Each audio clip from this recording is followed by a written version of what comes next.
Hello, future service members, and welcome back to the channel. I am so glad you are joining me today for another high-yield test prep session. If you are aiming for a top score on the ASVAB, mastering the General Science GS subtest is essential for unlocking the military job specialties you want. Today, we are focusing on life science, specifically human body systems and functions. We have 20 high-yield practice questions lined up on the circulatory system, covering heart chambers, cardiac valves, blood flow pathways, and oxygen transport, exactly as tested on the real exam. Now, before we jump into question 1, I want to let you know about an incredible resource I've created for you. If you want to make sure you are 100% prepared for every single topic on the General Science section, you need to check out my ASVAB General Science Question Bank ebook. It features over 1,400 practice questions and answers broken down into 8 major categories, covering 240 questions on human body systems alone, plus complete sections on cells, genetics, ecology, chemistry, physics, geology, astronomy, and meteorology. You can grab your copy right now using the link at the top of the description box below.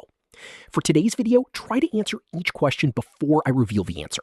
Write down your score, pause if you need extra thinking time, and let's jump straight into question 1. All right, let's get started with question 1. How many chambers does the human heart contain? Option A, 2. Option B, 3. Option C, 4. Option D, 6.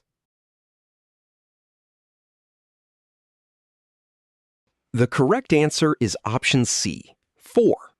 Let's break down why this is correct. The human heart has 4 chambers, 2 atria, which are the upper receiving chambers, and 2 ventricles, which are the lower pumping chambers. This 4-chambered structure keeps oxygen-rich and oxygen-poor blood completely separate, supporting efficient double circulation throughout our body. Great job! Let's move on to our next question. Here is question 2. Which valve is located between the right atrium and the right ventricle? Option A, mitral, bicuspid valve. Option B, tricuspid valve. Option C, pulmonary valve. Option D, aortic valve. The correct answer is option B, tricuspid valve. Here is the full explanation. The tricuspid valve has 3 flaps and sits right between the right atrium and right ventricle, preventing the backflow of blood into the atrium when the ventricle contracts. The mitral valve performs the same role on the left side of the heart. Excellent! Let's keep this momentum going. All right, let's look at question 3. Which sequence correctly traces the normal flow of blood through the heart? Option A, right atrium, right ventricle, lungs, left atrium, left ventricle, aorta. Option B, left atrium, left ventricle, lungs, right atrium, right ventricle, aorta. Option C, right atrium, left atrium, right ventricle, lungs. Option D, right ventricle, right atrium, lungs, left ventricle, left atrium, aorta. The correct answer is option A. Let's trace this path step by step so you never forget it. Deoxygenated blood enters the right atrium, moves into the right ventricle, is pumped to the lungs to pick up oxygen, returns to the left atrium, passes into the left ventricle, and is finally pumped out through the aorta to the body. Fantastic! Now let's move to question 4. Let's move on to question 4. Which blood vessel carries deoxygenated blood from the heart to the lungs? Option A, pulmonary vein. Option B, pulmonary artery. Option C, aorta. Option D, coronary artery.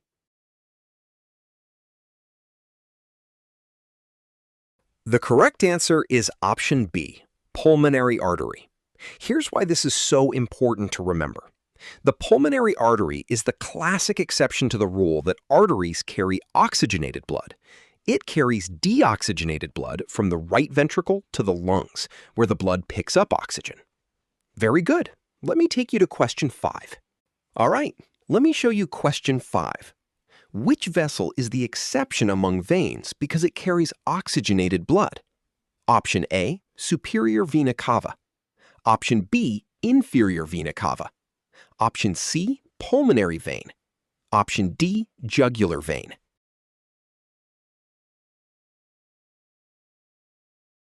The correct answer is option C, pulmonary vein. Let's go over the rationale. The pulmonary vein is the exception among veins. It carries oxygen-rich blood from the lungs back to the left atrium. Most other veins carry deoxygenated blood toward the heart. Great work! Let's advance to question 6. Let's try question 6. Which statement about arteries is most accurate?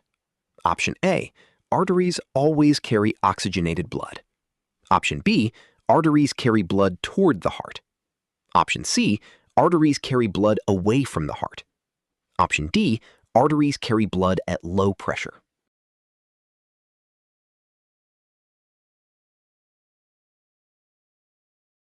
The correct answer is option C.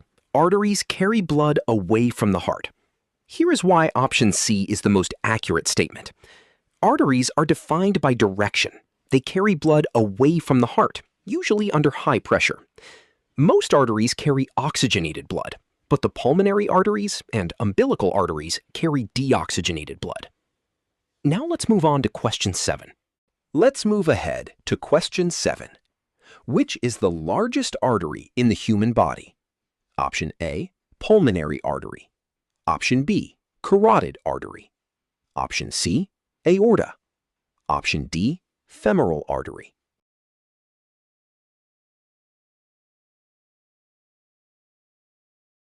The correct answer is option C, aorta.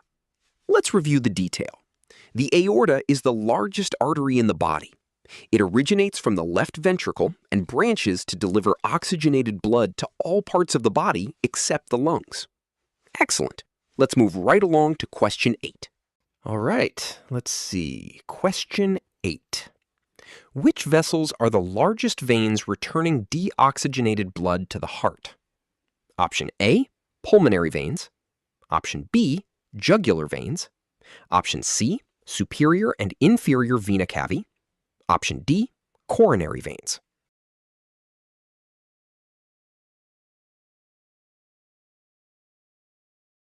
The correct answer is option C, superior and inferior vena cava. Here is the explanation. The superior vena cava returns blood from the upper body, and the inferior vena cava returns blood from the lower body.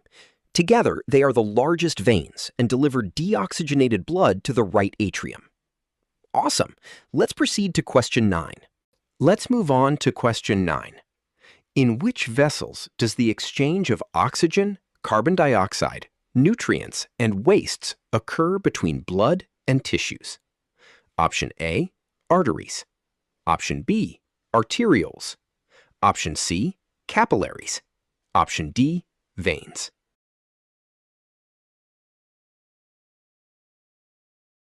The correct answer is option C, capillaries.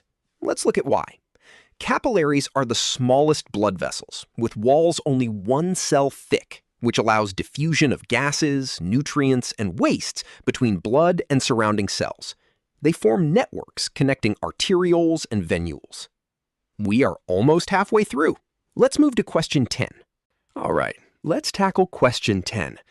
Which vessels supply oxygen-rich blood to the heart muscle itself? Option A, pulmonary arteries. Option B, coronary arteries. Option C, carotid arteries. Option D, subclavian arteries.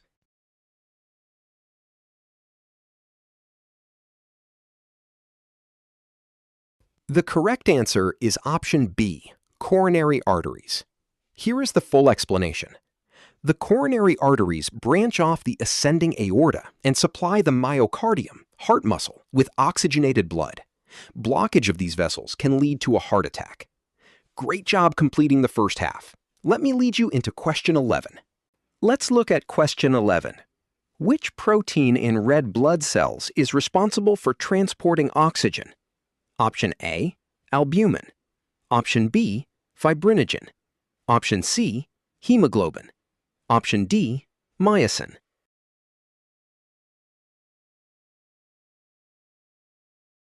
The correct answer is option C, hemoglobin. Let's dive into the detail.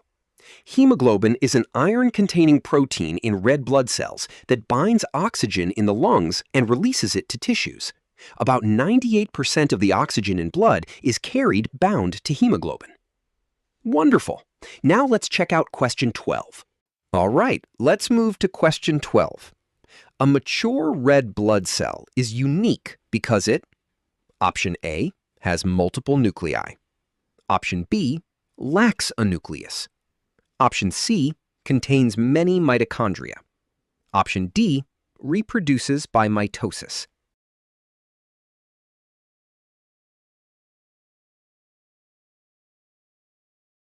The correct answer is option B, lacks a nucleus.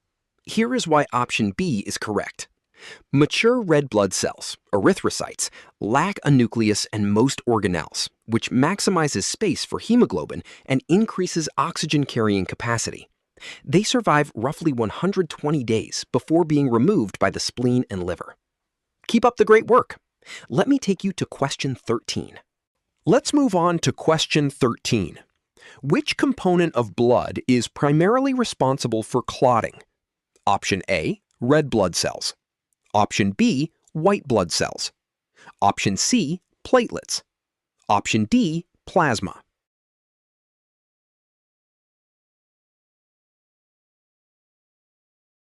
The correct answer is option C, platelets. Let's explain why this is the right answer. Platelets, thrombocytes, are cell fragments that clump together and initiate the clotting cascade at injury sites, forming plugs that stop bleeding. Plasma carries clotting proteins, but platelets trigger the process. Very clear. Let's step right into question 14. All right, let's look at question 14. Which blood cells are primarily responsible for fighting infection? Option A, erythrocytes. Option B, leukocytes. Option C, platelets. Option D, thrombocytes.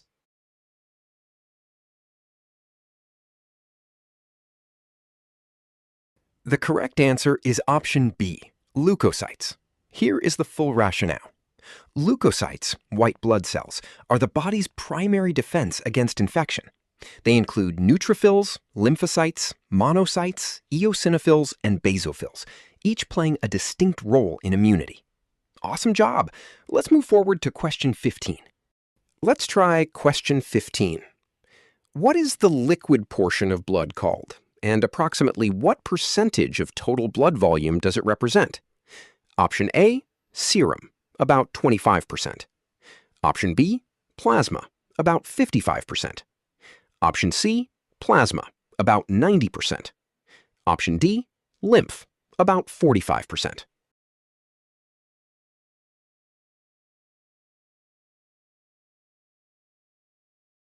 The correct answer is option B, plasma, about 55%. Let's break down the composition of blood. Plasma is the liquid component of blood and makes up about 55% of total blood volume. It is roughly 92% water and contains dissolved proteins, electrolytes, nutrients, hormones, and waste products. Only 5 questions left. Let's jump into question 16. All right, let's move to question 16. Which term describes the phase of the cardiac cycle in which the ventricles contract and pump blood out of the heart? Option A, diastole. Option B, systole. Option C, asystole. Option D, fibrillation.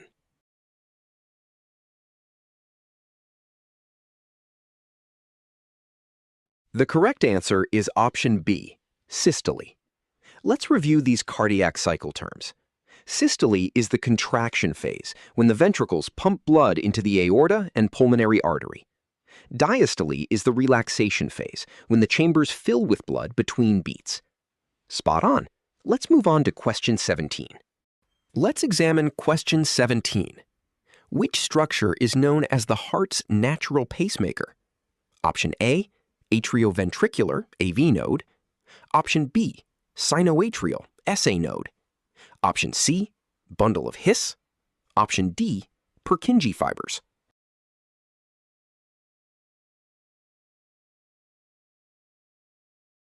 The correct answer is option B, sinoatrial, SA node. Here is the complete explanation. The sinoatrial, or SA node, located in the wall of the right atrium, is the heart's natural pacemaker. It generates the electrical impulses that initiate each heartbeat and sets the normal resting rhythm of 60 to 100 beats per minute. Great, let's keep moving to question 18. All right, let's look at question 18. Which circuit of circulation carries blood between the heart and the lungs? Option A, systemic circulation. Option B, pulmonary circulation. Option C, coronary circulation. Option D, portal circulation.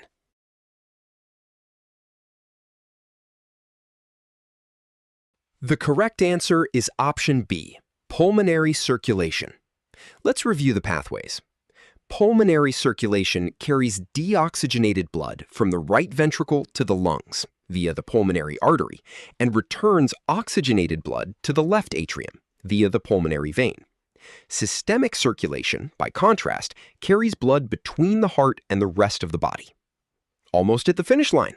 Let's move to question 19. Let's tackle question 19. Why does the left ventricle have a thicker muscular wall than the right ventricle? Option A, it pumps blood only to the lungs. Option B, it pumps blood to the entire body. Option C, it receives blood directly from the lungs. Option D, it contains the SA node.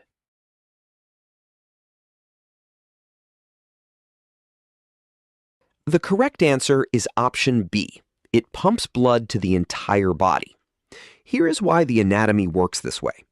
The left ventricle must generate much higher pressure to pump oxygenated blood through the systemic circulation to the whole body, so its wall is considerably thicker than the right ventricle, which only pumps blood the short distance to the lungs.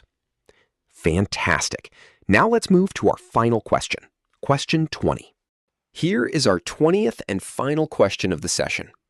A blood pressure reading of 120/80 millimeters Hg represents which two values in order? Option A, pulse pressure and heart rate. Option B, diastolic pressure over systolic pressure. Option C, systolic pressure over diastolic pressure. Option D, arterial pressure over venous pressure.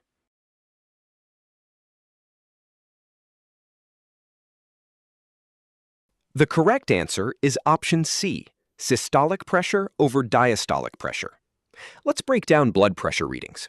Blood pressure is recorded as systolic, the higher number, pressure during ventricular contraction, over diastolic, the lower number, pressure during ventricular relaxation. A normal adult reading is less than 120/80 millimeters mercury. And that completes all 20 practice questions. Now I want to hear how you did. Scroll down to the comments right now and tell me your final score. How many out of 20 did you get right today? Let me know which topics felt easy and which ones gave you a challenge.